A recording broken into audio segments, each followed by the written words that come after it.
من التطورات الهامة أيضا على الساحة اليمنية اليوم ما أفادت به مصادر سياسية في صنعاء بأن الرئيس السابق ورئيس حزب المؤتمر الشعبي العام علي عبد الله صالح هدد بالانسحاب من حكومة الانقلابيين في صنعاء بعد تعرض 3 وزراء ينتمون إلى حزبه للاعتداء والطرد من مكاتبهم على يد مسلحين حوثيين. الضرب أسلوب حوثي جديد لتأديب وزراء محسوبين على حزب الرئيس السابق علي عبد الله صالح شريكهم في الانقلاب على الشرعية. الحكومة الانقلابية اعترفت رسميا بتعرض 3 وزراء من حزب المؤتمر الشعبي العام لاعتداءات من قبل المتمردين الحوثيين. الحادثة الجديدة عمقت الخلاف بين طرفي الانقلاب، وقد تنهي التحالف بينهما بعد ضرب الوزراء الذي نفذ من قبل مسلحين يتبعون عبد الكريم الحوثي وهو عم زعيم المتمردين عبد الملك الحوثي. الوزراء المنتمون إلى حزب المؤتمر الشعبي العام الذين طالهم اعتداءات الحوثيين هم وزير التعليم العالي والبحث العلمي حسين حازب، وهو الاعتداء الثاني الذي يتعرض له منذ توليه الوزارة، وزير الصحة والسكان محمد سالم بن حفيظ، وهو الاعتداء الثاني أيضا منذ تعيينه، ووزير الأوقاف والإرشاد شرف القليسي.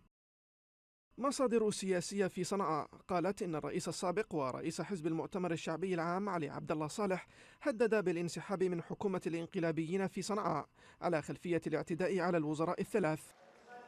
رئيس حكومة الانقلابيين عبد العزيز بن حبتور القيادي في حزب المؤتمر الشعبي العام هدد هو الآخر بتقديم استقالته بسبب تعرض الوزراء الثلاثة للضرب والطرد من مكاتبهم في الوزارات.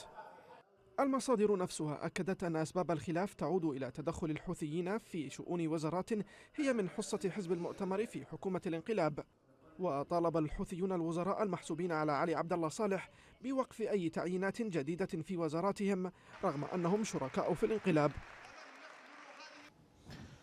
من عدن ينضم إلي الباحث السياسي والعسكري السيد علي الخلاقي، ومن القاهرة الباحث السياسي اليمني الدكتور فارس البيل. أبدأ بداية مع الدكتور فارس. دكتور فارس، بالأمس سلطنا الضوء في برنامج المساء على خلفيات طبعا الخلاف بين الحوثيين وعلي عبد الله صالح. اليوم نرى يعني الموضوع بأم العين. أريد أن أسألك ما سبب اعتداء الحوثيين على الوزراء الثلاث التابعين للمؤتمر الشعبي العام بقيادة علي عبد الله صالح في وزارة الانقلابيين؟ السبب الظاهري هو أن ميليشيا الحوثي بعد أن حاولت أن تتغلغل في كل مفاصل الدولة، أو ربما سيطرت عليها تماما وأزاحت كل التابعين لعلي عبد الله صالح، حزب المؤتمر وقياداته وكوادره من كل الوزارات، ثم أراد صالح أن يحتال مرة أخرى ويعيدهم إلى ملعب يمكن أن يلعب به أكثر مرونة وأكثر سيطرة. اقترح عليهم تشكيل حكومة إنقاذ كما سميت، وفي الحقيقة لم تكن هذه الحكومة سوى فخ آخر لصالح لم يستطع النفاذ منها، وبالتالي ظل الحوثيون هم المسيطرون على كل مفاصل الدولة وعلى كل مفاصل الهيئات التي يسيطرون عليها. الاعتداء الأخير جاء بناء على كثير من القرارات التي أراد أن يتحرك بها هؤلاء الوزراء التابعين للمؤتمر الشعبي العام، لكن قيادات الحوثي وميليشياته رفضوا كل هذه التعيينات. كان هنالك تعيينات لمقربين من هؤلاء الوزراء أو لكوادر أخرى من المؤتمر لأن يكونوا في هذه الوزارات الثلاث تحديدا، لكن رفضت قيادات الحوثي وميليشياته هذه التعيينات لأنها ستستبدل كوادر للحوثي تابعة في هذه الوزارات. هذا هو السبب الظاهري، لكن السبب العميق والأهم هو أن هذه الخلافات ليست جديدة، ربما ظهرت الآن، لكن الحقيقة أن هذا الخلاف هو موجود منذ اللحظة الأولى لهذا التحالف. هذا التحالف في كل حالاته لم يكن تحالفا استراتيجيا، إنما كان تحالفا حربيا، كان تحالف مؤقت، تحالف مصلحة. علي صالح يدرك تماما أنه يريد أن يضع المسؤولية في عاتق الحوثيين ويحارب بهم كسيف، بينما الحوثيون يدركون تماما أنهم يريدوا أن يستفيدوا من تحالف صالح ومن خبراته ومن الكوادر العسكرية التابعة له، لكنهم لا يأمنوه تماما على طول الخط، بمعنى أن كلا الطرفين حذران من بعضهما. الخلافات موجودة في كل المؤسسات تقريبا، ما تزال حتى اللجنة الثورية التي على أنقاضها جاءت هذه الحكومة ما تزال هي المسيطرة بالفعل، وما تزال كثير من الوزارات الأخرى التي يتمسك بها المؤتمر الشعبي العام غير قادرة على الحراك. إذا كان هؤلاء الثلاثة الوزراء قد استطاعوا أن يمرروا قرارات لتعيين كوادر من المؤتمر، فإن بقية الوزارات التي تتبع المؤتمر لم تستطع أن تتحرك بالأساس. لأن كوادر الحوثي هي المسيطرة عموما، وهي التي تمسك بزمام الأمور في المناطق التي يسيطرون عليها. طيب سيد علي الخلاقي، علي عبد الله صالح اليوم حسب الأنباء هدد بالانسحاب من هذه الحكومة الانقلابية بسبب يعني حادثة ضرب 3 من وزرائه. هل ممكن أن ينسحب في هذا التوقيت؟ ما التحرك يعني الواقع الذي ممكن أن يقوم به؟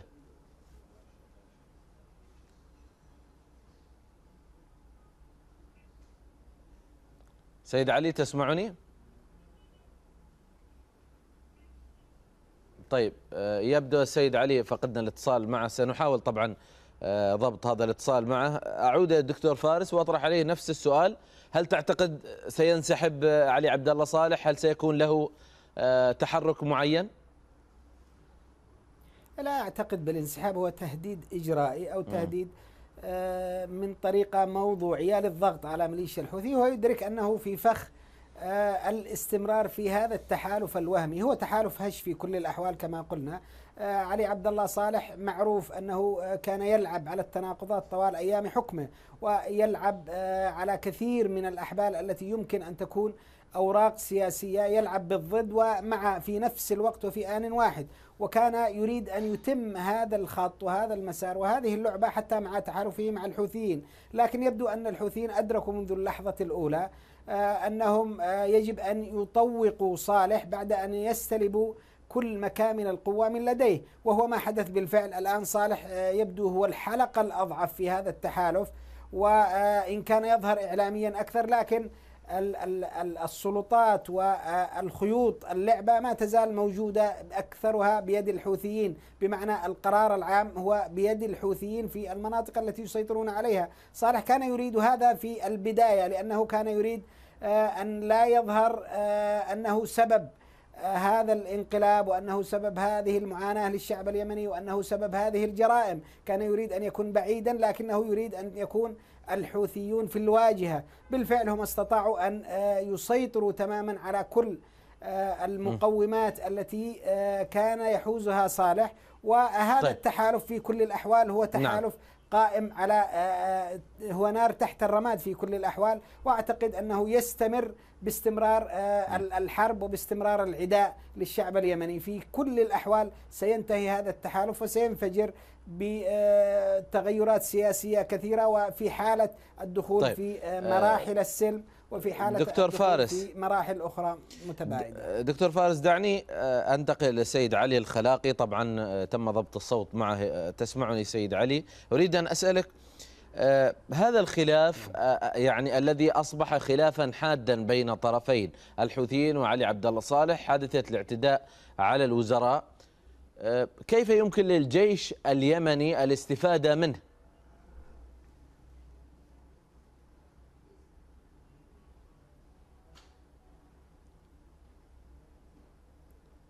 يبدو سيد علي لا يسمعني.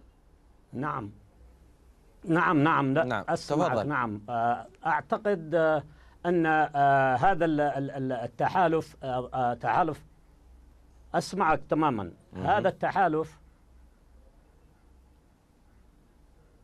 تحالف الضرورة قد بدأ الآن ينفك عقده، وذلك ببروز هذه الخلافات التي كانت تخفيها وحدة هذا التحالف الهش أمام مخاطر ما يتعرض له من ضربات في جبهات القتال.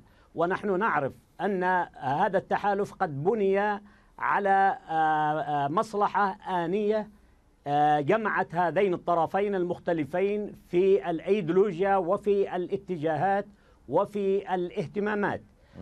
فمشروع الحوثيين كميليشيات طائفية لها أجندتها المرتبطة بولاية الفقيه، فيما صالح أراد أن يستخدم هذه الميليشيات كأداة لفرض أجندته باستمرار حكمه الذي عاث فيه فسادا على مدى 33 عاما، لكنه وقع في شر أعماله إذ سلم الميليشيات مؤسسات السلطة وكذلك أسلحة القوات المسلحة، وأراد أن يلصق بها كل الأعمال التي تقوم ويبرئ ساحته. طيب. ولهذا فقد بدأت هذه الميليشيات تدرك أن صالح أيضا يريد الإيقاع بها، فتريد كما يقول المثل أن تتغدى به قبل أن يتعشى بها. وسنسمع في الفترة القادمة الكثير من تداعيات هذا الصراع المخفي الذي هو مهيأ للانفجار في أي لحظة في حالة وصول أو اقتراب الحلول النهائية، سواء بالحرب أو بالسلم. طيب نعم. أستاذ علي، أريد أن أسألك وأجدد عليك السؤال. الآن هناك خلافات، كيف يمكن للحكومة اليمنية، للرئيس عبد ربه منصور هادي، للجيش اليمني استغلال هذه الفرصة؟ لا نرى استغلالا إلى الآن. نعم، لابد للسلطة الشرعية وللجيش الوطني وللمقاومة أن تعمل على استغلال هذا الصراع الذي بدأ الآن يظهر على العلن بين طرفي تحالف الانقلاب، وذلك بالسعي لجذب الكثير من العناصر المتذمرة من أفعال الحوثيين التي تسيء إلى شراكتهم، أو تحييد تلك العناصر، وكذلك البدء بتشديد الضغط عليها من الجبهات التي ما زالت لم تدفع بقوات لخوض المعارك الحاسمة كما هو الحال في الساحل الغربي، إذ أن تمزيق أوصال الحوثيين وفتح أكثر من جبهة أمامهم سيزيد من هذه التناقضات، وسيحمل كل طرف منهم الطرف الآخر عن أسباب هذه الهزائم وتلك وتلك الظروف التي أوصلتهم إلى هذا المأزق الذي أراد كل منهم أن يستغله لصالحه. ونتوقع في المرحلة القادمة أن تبدأ مثل هذه التناقضات وستعجل من نهاية الحتمية. أستاذ علي دعني أنتقل أستاذ علي دعني أنتقل للدكتور فارس البيل. دكتور فارس، يعني سؤال يطرح في الأذهان في الواقع، إذا كانت تعامل الحوثيين مع حلفائهم بهذه الطريقة، كيف يعني يتعاملون مع الأعداء في اليمن أو في الأزمة اليمنية؟ رأي العين ما شاهدناه من ممارسات الحوثي منذ أول لحظة. هذا الكيان وهذه الطائفة بنيت على هذا الأمر، بنيت على الخديعة وعلى الخداع وعلى الانتهاك والاعتداء بدرجة أساسية. لم يكن في أي لحظة من اللحظات أي رؤية لديها سوى السلاح وسوى الاعتداء وسوى الدمار، وبالتالي كانت هكذا في كل الأحوال منذ أن نشأت وترعرعت وحتى اعتدت واستطاعت أن تسقط الدولة تماما. لاحظنا هذا السلوك، بمعنى أنها ليست بأي خبرة سياسية على الإطلاق، وليست تحمل أي رؤية حتى خبرة بسيطة في التعامل، هي منزوعة حتى من الانتماء الاجتماعي إذا أردنا أن نقول. بالفعل هي بعيدة تماما حتى عن قيم المجتمع اليمني، حتى تشكيلاتها، حتى تعاملاتها، حتى أسلوبها بعيد تماما عن الواقع اليمني المحشو بكثير من القيم وبكثير من المفاهيم حتى التقليدية العادية. إذن هي لا تمتلك خبرة سياسية ولا تمتلك قيما عرفية أو قبلية أو تقليدية حتى، وبالتالي كان هذا مسارها. ولاحظنا هذا المسار في إطار المفاوضات السياسية التي بدأت من جنيف مرورا بالكويت وانتهاء بهذا الماراثون الطويل. وفي كل الأحوال كانت هذه الميليشيا توقع الاتفاق وتقول الالتزام تلو الالتزام ولا تلتزم بشيء، تقول في كل الأحوال أنها تسير في إطار التفاوض ثم تنقض هذا التفاوض في كل الأحوال. نعم. هذه الميليشيا استمرت في هذا النهج واستمرت في هذا المسار، وهو بضاعتها الحقيقية. والسبب يعود لأنها ليست سوى ذراعا للمشروع الإيراني، ليست سوى أداة، ليست سوى قفازا يلعب به، وبالتالي هي لا تمتلك حتى رؤية لمستقبلها ذاتها. هي تغامر تماما بمستقبلها، بكوادرها، بهيئاتها، بحتى أشكرك دكتور فارس. الجحيم. لا تمتلك أي قدرة على التعامل مع الواقع ومع المفاوضات. أشكرك. كان معي من القاهرة الباحث السياسي اليمني دكتور فارس البيل، ومن عدن الباحث السياسي والعسكري السيد علي الخلاقي. شكرا جزيلا لكما.